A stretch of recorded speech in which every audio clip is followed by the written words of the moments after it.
ஒரு அழகான காட்டுல காலுக்காகத்தோட குடும்பம் வாழ்ந்து வந்தது. அந்த குடும்பத்துல காலுக்காகவும் அதோட மனைவி கோரிக்காகவும் இவங்களோட பையன் ஜக்கு அப்புறம் காலுவோட அம்மா இப்படி 4 பேர் இருந்தாங்க. காலுக்காகத்தோட அம்மா வீட்டுல இருக்கிறது கோரிக்காகத்துக்கு சுத்தமா பிடிக்கல. அதனால எதையாவது காரணம் காட்டி கோரிக்காகம் தன்னோட மாமியார் கூட சண்டை போட்டுக்கிட்டே இருக்கும். ஒரு நாள் சாயங்காலம் வேலைக்கு போயிருந்த காலுக்காகம் வேலையில இருந்து திரும்பி வீட்டுக்கு வந்தது. காலுக்காக வந்த உடனே கோரிக்காக இந்த மாதிரி பேச ஆரம்பிச்சது. இங்க பாருங்க காலேஜி, வர வர உங்க அம்மாவோட தொல்லை தாங்க முடியல.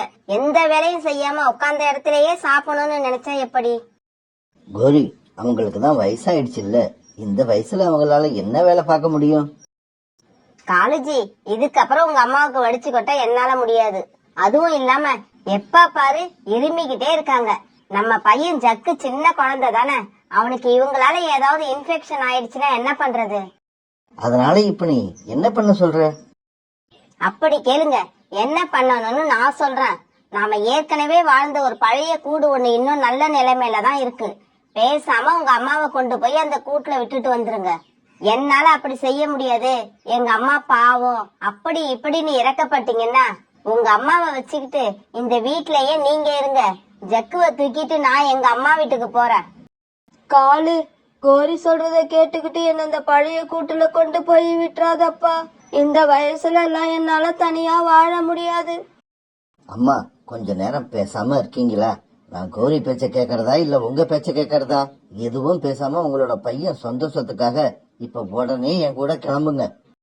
காலுக்காக இப்படி சொன்னதும் வேற வழி இல்லாத கோரிக்காகத்தோட மாமியார் காலுக்காகத்தோட வெளியில கிளம்பினாங்க. அம்மாவை இப்படி அழைச்சிட்டு வந்த காலுக்காகவும் ஒரு பழைய கூட்டுல அவங்கள உட்கார வச்சது. காலு, நீயும் உன் மனைவியும் செய்யறதெல்லாம் சரியில்லை. நீயே உன் கண்ணால பாரு, இந்த கூடு எந்த நிலைமையில இருக்கு. இந்த கூட்டுல வயசான காலத்துல என்ன வந்து உட்கார வைக்கிறீங்க? இதெல்லாம் நியாயமாப்பா? அம்மா, நியாயத்தை பத்தி யோசிக்கிற நிலைமையில நான் இல்ல. எனக்காக கொஞ்ச நாள் பல்ல கடிச்சுக்கிட்டு இந்த கூட்டுலயே இருங்க. அப்புறம் என்ன பண்றதுன்னு பின்னாடி யோசிக்கலாம். இல்ல கோரி கிளம்பி அவங்க அம்மா வீட்டுக்கு போயிடுவா. இப்படி சொன்ன காலுக்காகவும் பிறகு அங்கிருந்து பறந்து போச்சு.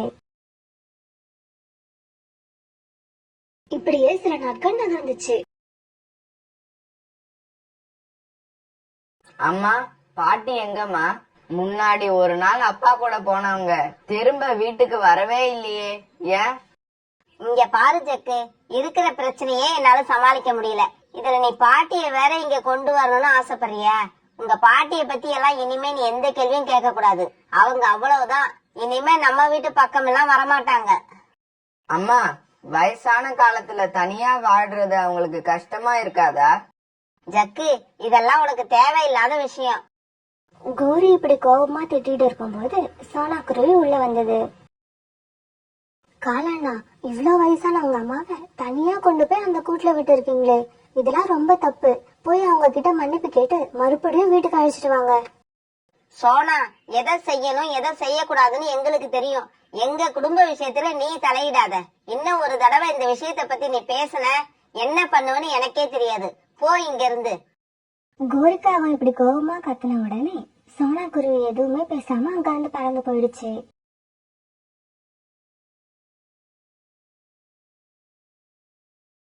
அம்மா, நீங்க என் அம்மாவோட நல்ல தோழிங்கிறது எனக்கு தெரியும்.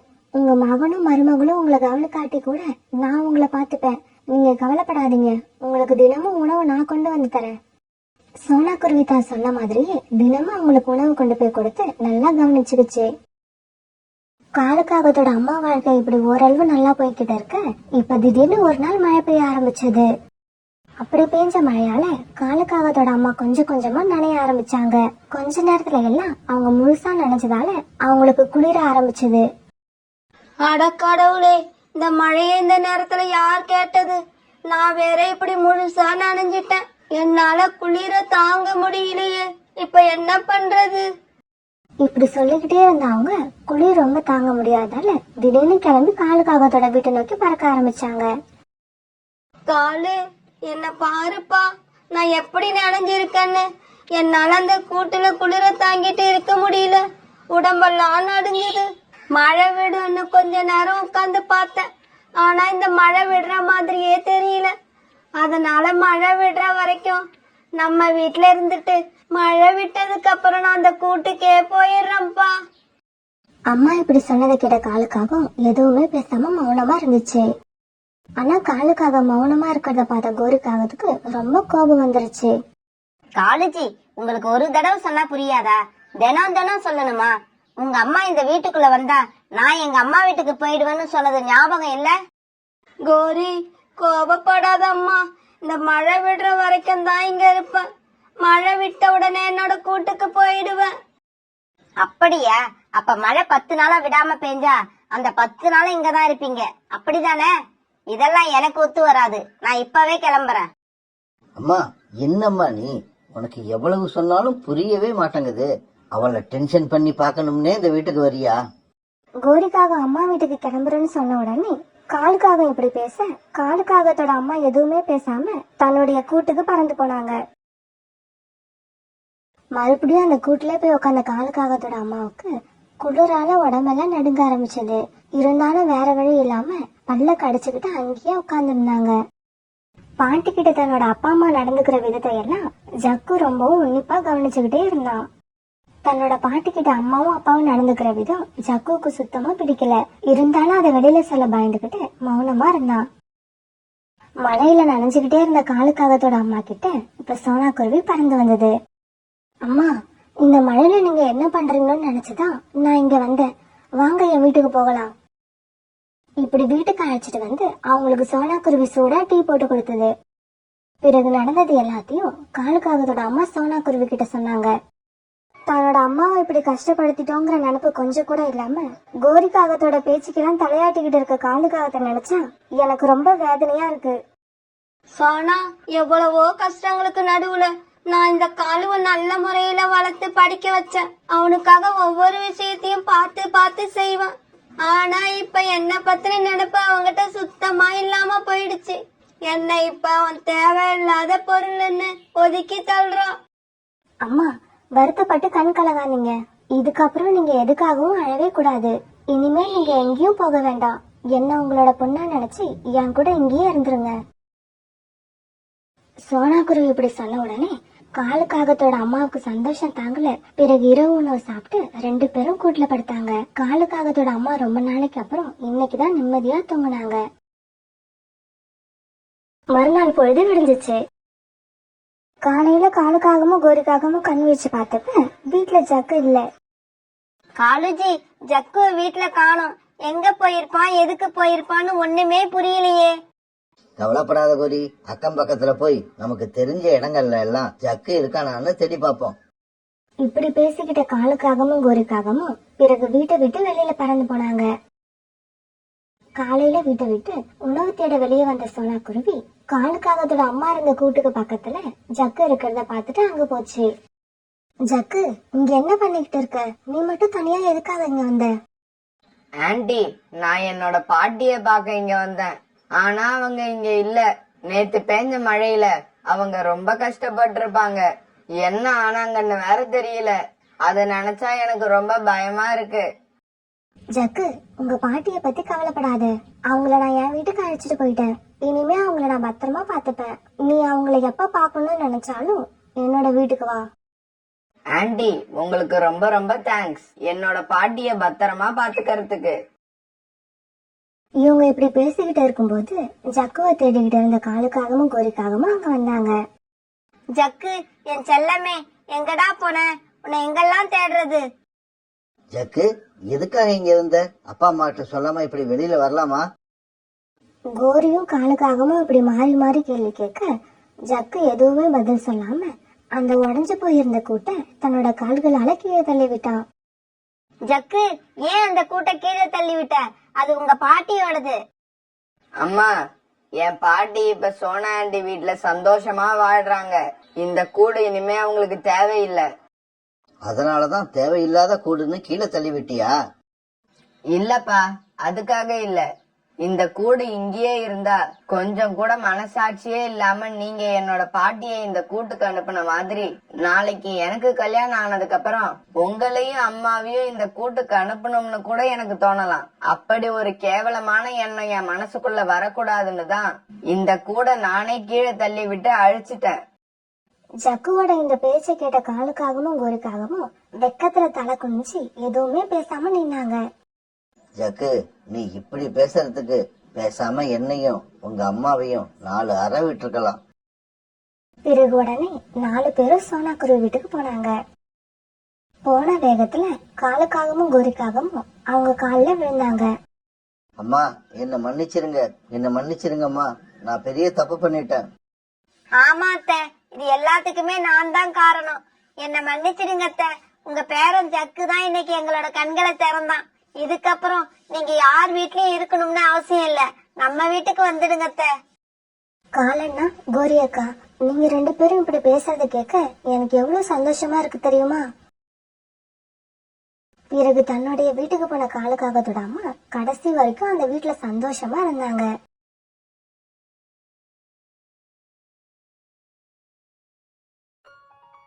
தூரமா இருந்த ஒரு காட்டுல நிறைய பறவைகள் வாழ்ந்து வந்தாங்க. அவங்க ஒருத்தர் மேல ஒருத்தர் அன்பாவும் ஒருத்தருக்கு ஒருத்தர் உதவி செஞ்சுக்கிட்டு ரொம்ப சந்தோஷமா இருந்தாங்க.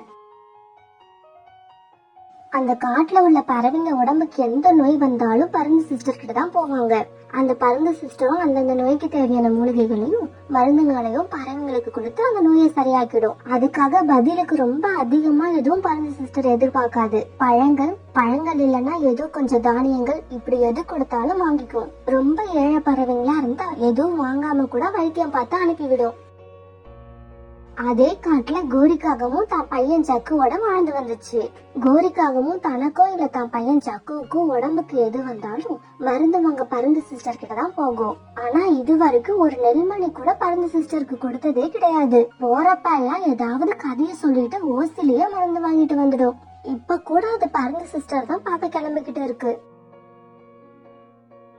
சிஸ்டர் ஜி, எனக்கு கொஞ்ச நாளாவே உடம்புல ஒரு சுறுசுறுப்பும் இல்ல. எப்பவும் உடம்பு டயர்டாவே இருக்கு. எதனால இப்படி இருக்கு? வயசு அதிகமாகிட்டே போகுதுல்ல, அப்படிதான் இருக்கும். இத கேட்கவா நான் வீட்ல இருந்து உங்ககிட்ட வந்தேன். சிஸ்டர் ஜி, ஒரு டாக்டர் மாதிரி பேசுங்க. எனக்கு இப்ப எந்த மாதிரி மருந்து வேணும்னா அந்த மருந்து ராத்திரி சாப்பிட்டுட்டு படுத்தா காலையில எந்திரிக்கிறப்ப என் உடம்பு 16 வயது பொண்ணு மாதிரி சுறுசுறுப்பா இருக்கணும். அது சரி, சுறுசுறுப்பா இருக்க மருந்து வேணும்னு கேக்குற, ஆனா வெறுங்கைய வீசிக்கிட்டு வந்திருக்க. நான் என்ன உங்ககிட்ட இதுதான் வேணும்னு கட் அண்ட் ரைட்டா என்னைக்காவது கேட்டிருக்கனா? இருந்தா பழங்களை கொடுப்பாங்க, இல்லன்னா கையில கிடைக்கிற தானியங்களை கொடுப்பாங்க. நீ அத கூட எடுத்துக்கிட்டு வரலன்னா எப்படி? சிஸ்டர் ஜி, இந்த மூலிகை எல்லாம் மண்ணுல விளையறது தானே? பணம் கொடுத்து வாங்கிட்டு வர மாதிரி பேசுறீங்க. நீங்க உங்களுக்காக உணவு தேட போற அதே நேரத்துலதான் நானும் உங்களுக்காக போய் அலைஞ்சு திரிஞ்சு இந்த மூலிகைகளை கொண்டு வரேன். அப்ப எனக்கான உணவை இந்த மூலிகைகளை வாங்கிட்டு போறவங்க தானே கொடுக்கணும். சிஸ்டர் ஜி, உங்க பேச்சுல லாஜிக் எல்லாம் நல்லா தான் இருக்கு, ஆனா மெர்சினஸ் தான் மிஸ் ஆகுது. கோரி, ஏன் வளவளன்னு பேசிக்கிட்டே இருக்க? பழங்கள் இல்ல தானியங்கள், இந்த 2ல ஏதாவது ஒன்ன கொண்டு வந்து கொடுத்துட்டு மருந்த வாங்கிட்டு போ. அது இல்லாம உனக்கு எந்த மருந்தும் கொடுக்க முடியாது. நீ வெளியே போகலாம். பருந்து சிஸ்டர் இப்படி சொன்ன உடனே கோரிக்கு ரொம்ப அவமானமா போயிடுச்சு. உடனே அங்க இருந்து வெளியில வந்து ஒரு மரத்துல உட்கார்ந்தது. இந்த சிஸ்டருக்கு எவ்வளவு தைரியம் தான் என்ன வெளியில போன்னு சொல்லிருக்கோம். ஏன்டா இப்படி சொன்னோம்னு நினைச்சு இந்த சிஸ்டர் காலம்புற வருத்தப்படுற மாதிரி ஏதாவது செய்யணும். என்ன செய்யலாம்? இப்படி யோசிச்ச கோரி மனசுல வழக்கம் போல ஒரு கெட்ட ஐடியா உண்டாச்சு. ஆஹா, அருமையான ஐடியா. இப்படி செஞ்சாதான் காட்டுல உள்ள எல்லா பறவைகளும் சேர்ந்து அந்த பருந்து சிஸ்டர் அடிச்சே கொள்ளுவாங்க. இப்பவே போய் என் தோழி மண்டோதரிய பாக்குறேன். அப்பதான் நான் நினைச்சதை சாதிக்க முடியும். இப்படி நினைச்ச கோரி தன்னோட தோழி மண்டோதரிய பார்க்க பறந்து போச்சு.